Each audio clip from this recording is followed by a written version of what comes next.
मैं फिर से लेकर आ चुका हूँ आप लोगों के लिए एक बेहतरीन कहानी। इस कहानी का नाम है अधूरी छठ पूजा। पूजा का समय था और मैं अपने गांव आया हुआ था।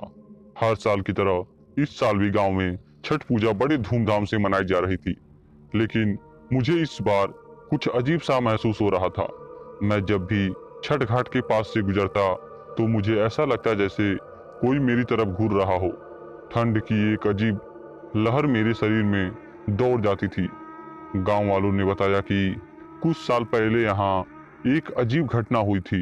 एक महिला का व्रत अधूरा रह गया था और उसी दिन से लोगों का कहना था कि उसकी आत्मा छठ घाट पर भटकती है। मैं इसे अंधविश्वास मानकर अनदेखा कर देता था, लेकिन इस बार मेरा खुद का अनुभव कुछ और कह रहा था। छठ पूजा की पहली रात थी।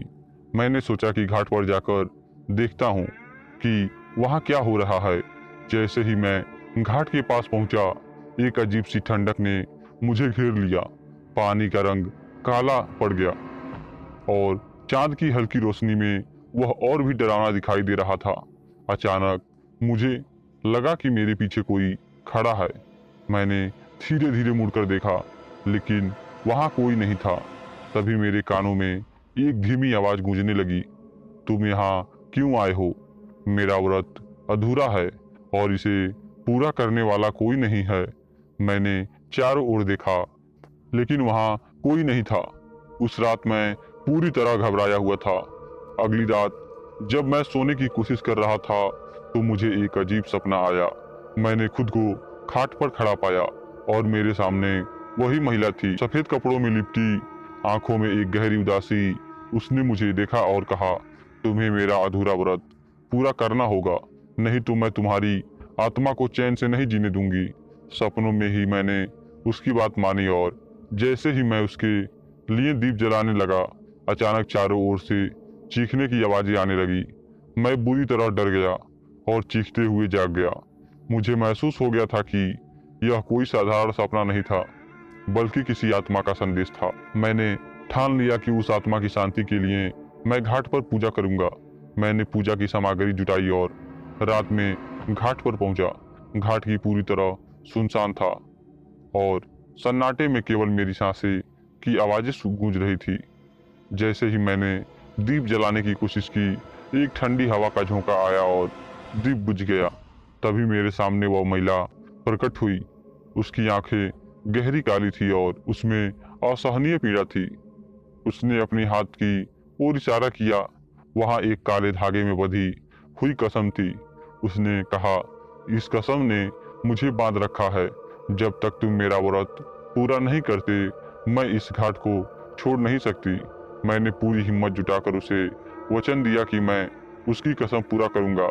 मैंने दीपक जलाया और जैसे ही मंत्र पढ़ने लगा, अचानक नदी का पानी उफान मारने लगा। चारों ओर से डरावनी आवाजें आने लगी, मानो घाट की सारी आत्माएं जाग उठी हो।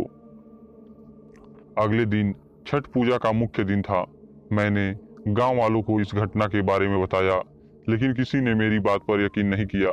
सबने इसे मेरा वहम बताया, लेकिन मैं जानता था कि वह आत्मा अब भी मेरे पीछे है।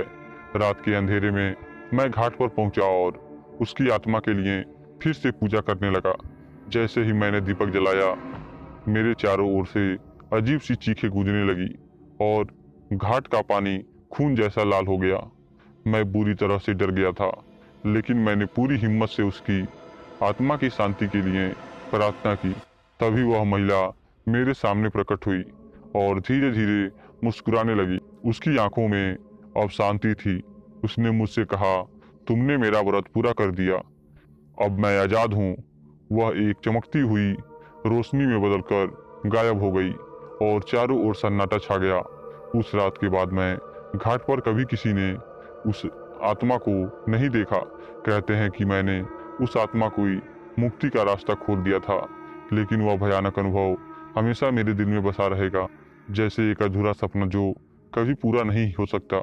तो दोस्तों, ये कहानी आपको थोड़ी भी अच्छी लगी हो तो वीडियो को लाइक और चैनल को सब्सक्राइब जरूर कर लें।